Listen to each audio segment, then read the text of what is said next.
You work 40 hours a week, maybe more.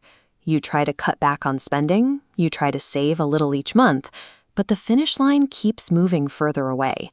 You feel like you are constantly walking against a current, in a system rigged against you. It feels rigged because of a mathematical glitch in how the universe operates.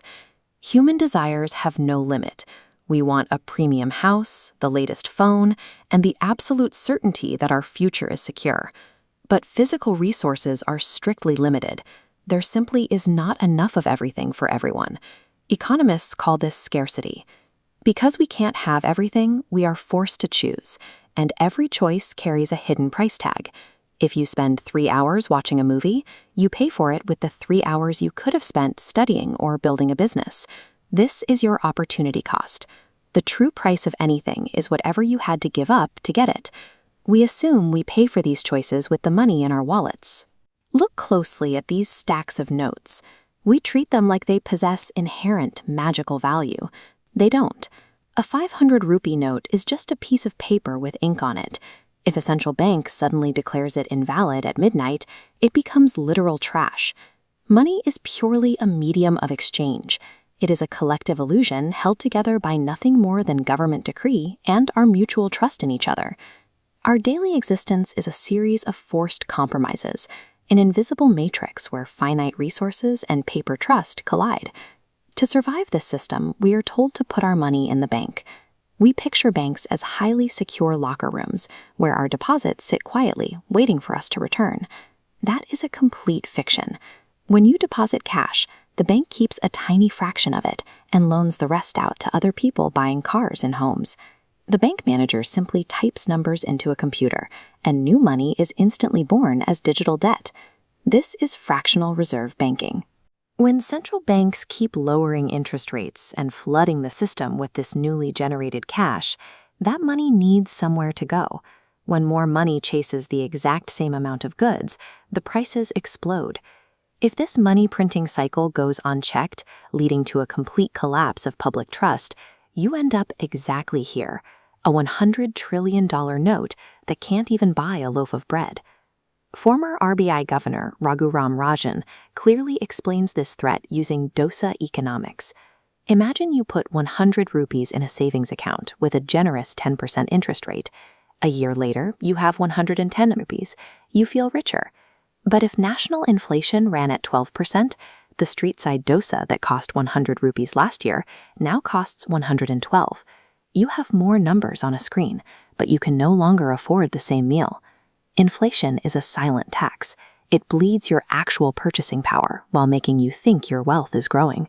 Nations operate under their own massive illusions. To measure if a country is winning or losing in the global arena, economists rely on a giant scoreboard called Gross Domestic Product, or GDP. It calculates the total market value of everything produced inside a border.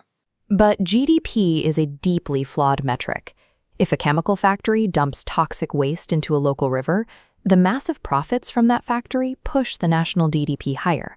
The long-term healthcare costs of the poisoned residents are ignored.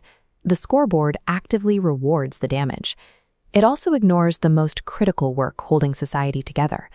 A homemaker working 17-hour days, cooking, tutoring children, managing household finances, nursing sick relatives, produces immense value. If you hired professionals for those jobs, it would cost thousands.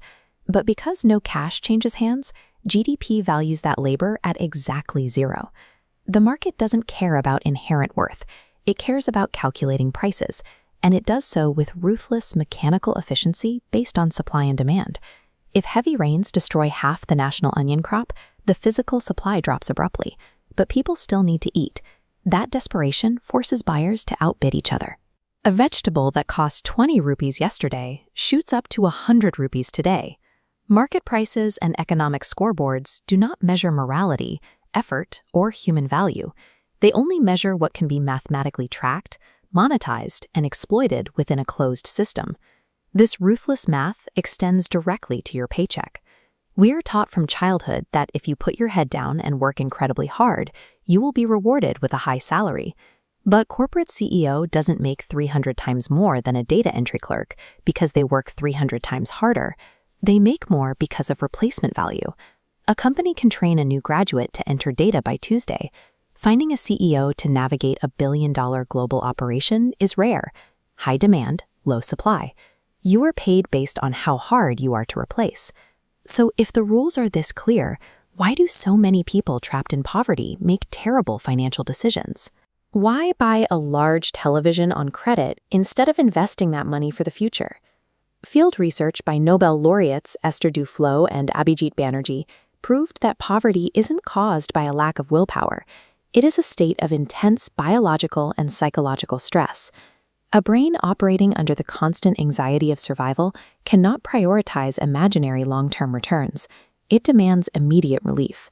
It will choose a tiny moment of real, tangible happiness today over the promise of compounded interest a decade from now. This is the poverty trap. We are all operating inside a mixed economy, a messy, colliding system where massive capitalist monopolies generate wealth and government safety nets try to catch those who fall through the cracks. It runs entirely on human psychology and behavioral biases. You cannot opt out of this system, but you can stop being a passive player. Stop treating your labor simply as hard work and start building your replacement value. Stop trusting savings accounts that are silently eaten by inflation. You simply have to learn the hidden rules, or you will spend your life paying for someone